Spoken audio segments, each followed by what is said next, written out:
Ada seorang pria yang tinggal dekat sebuah pegunungan. Setiap hari pria ini berpikir, bagaimana ya rasanya mendaki gunung yang tinggi itu? Apa yang akan saya lihat di puncak gunung itu? Jadi suatu hari akhirnya pria tersebut memutuskan untuk mencoba dan tibalah ia di kaki pegunungan tersebut. Lalu ia pun bertemu dengan seorang pendaki gunung yang pertama dan ia pun bertanya kepadanya, bagaimana cara mendaki gunung ini? Apa yang kamu lihat di puncak gunung? Maka pendaki tersebut pun berbagi cerita dengan sang pria tentang cara dia mendaki gunung dan apa yang dia lihat di puncak gunung tersebut. Tetapi setelah mendengar cerita petualangan tersebut, sang pria berpikir, sepertinya cara yang dilakukan si pendaki tadi terdengar sangat melelahkan. Maka sang pria memutuskan untuk mencari cara lain untuk mendaki gunung tersebut. Ia pun melanjutkan perjalanannya dan bertanya kepada pendaki kedua, bagaimana cara kamu mendaki gunung ini? Apa yang kamu lihat di atas sana?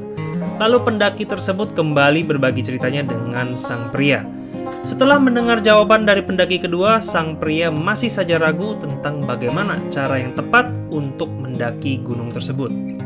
Maka sang pria pun bertanya kepada 30 orang lagi.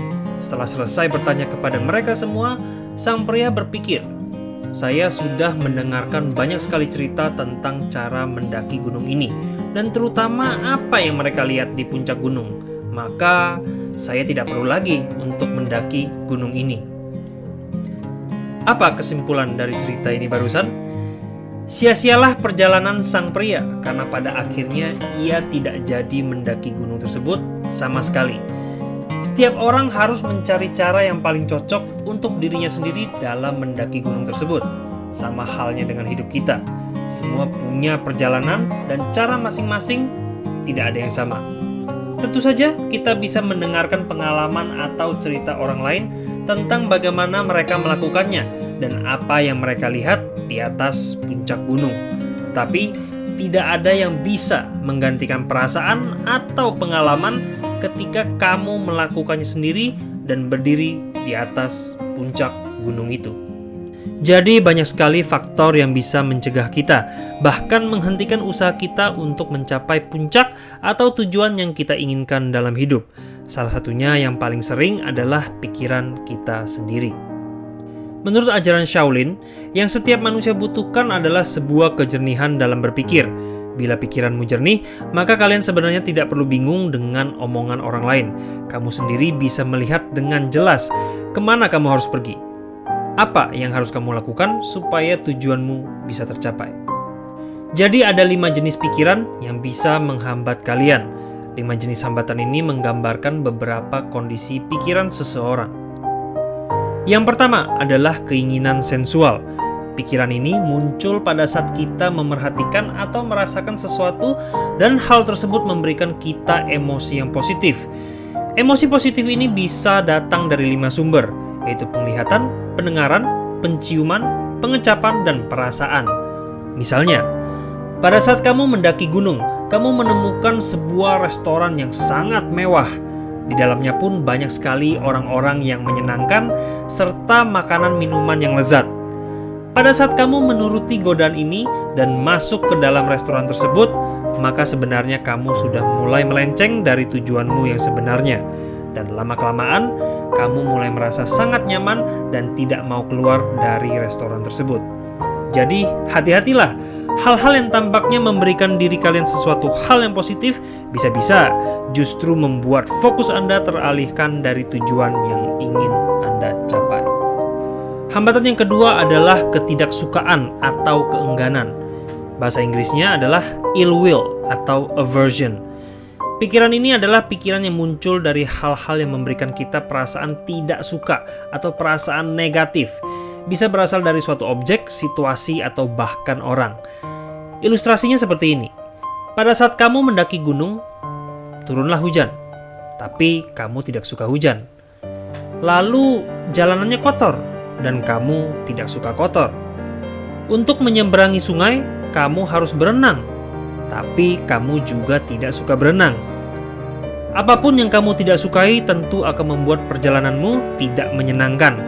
Jika kamu tidak belajar untuk membuang perasaan tidak suka ini dan fokus pada tujuan, hal ini sangat besar kemungkinannya untuk membuatmu berhenti dalam perjalananmu. Jadi, kadangkala dalam mencapai tujuanmu, kamu harus mau melakukan hal-hal yang sebenarnya kamu tidak sukai. Jangan biarkan ketidaksukaanmu menghentikanmu. Hambatan yang ketiga adalah pikiran malas dan lamban. Pikiran ini tercermin dari beberapa karakteristik, seperti suka mengantuk, tidak memiliki motivasi, tidak berenergi, dan semuanya ini biasanya muncul dalam bentuk yang sering kita sebut depresi. Kondisi ini membuat kita seperti terpenjara. Sangat sulit bagi kita dalam kondisi seperti ini untuk melakukan segala macam usaha. Jadi satu-satunya opsi adalah kita harus mencari cara untuk keluar dari penjara tersebut, supaya bisa melanjutkan perjalanan kita. Mulailah dari hal-hal kecil, perbaiki kebiasaan buruk sedikit demi sedikit, hari demi hari, dan ubah menjadi kebiasaan baik. Jika kalian merasa lelah, belajarlah untuk istirahat, bukan menyerah. Hambatan yang keempat adalah kegelisahan atau kekhawatiran. Kondisi ini adalah di mana pikiran kita tidak bisa menetap pada masa sekarang. Pikiran kita selalu ke sana, kemari, seperti seekor monyet yang melompat dari satu pohon ke pohon lain, dari satu pikiran ke pikiran lain, tidak pernah menetap. Biasanya yang kita pikirkan, kalau bukan mengkhawatirkan masa depan, ya memikirkan tentang kejadian di masa lalu. Akhirnya waktu pun habis untuk memikirkan hal-hal yang tidak penting, ketimbang memikirkan apa yang harus kamu lakukan saat ini. Jadi stop khawatir akan masa depan, karena hal tersebut belum terjadi dan sudah pasti di luar kontrol kalian. Stop memikirkan masa lalu dan move on, karena apa yang sudah terjadi tidak bisa lagi diubah. Lebih baik pakailah pikiran dan energi Anda untuk sekarang, saat ini, momen ini. Hambatan yang terakhir adalah keraguan atau pikiran yang skeptis. Kondisi pikiran ini menggambarkan sebuah pikiran yang penuh akan keraguan, kebimbangan, dan kesulitan untuk membuat suatu keputusan. Aduh, saya bisa nggak ya? Ini caranya benar nggak sih? Nanti apa ya kata orang lain? Bagaimana kalau begini? Bagaimana kalau begitu? Terlalu banyak pertanyaan di kepala. Akibat terlalu banyak keraguan-raguan, tidak sedikit orang yang akhirnya berhenti melanjutkan perjalanan. Jadi kita harus berani membuat sebuah keputusan. Karena keputusan apapun pasti ada resikonya. Hidup ini pun sendirinya adalah sebuah resiko. Jangan biarkan keraguan membuatmu berhenti bergerak. Just do it. Janganlah didikte oleh pikiran dan emosi Anda sendiri. Kalian harus bisa mengendalikan apa yang ada di dalam pikiran kalian.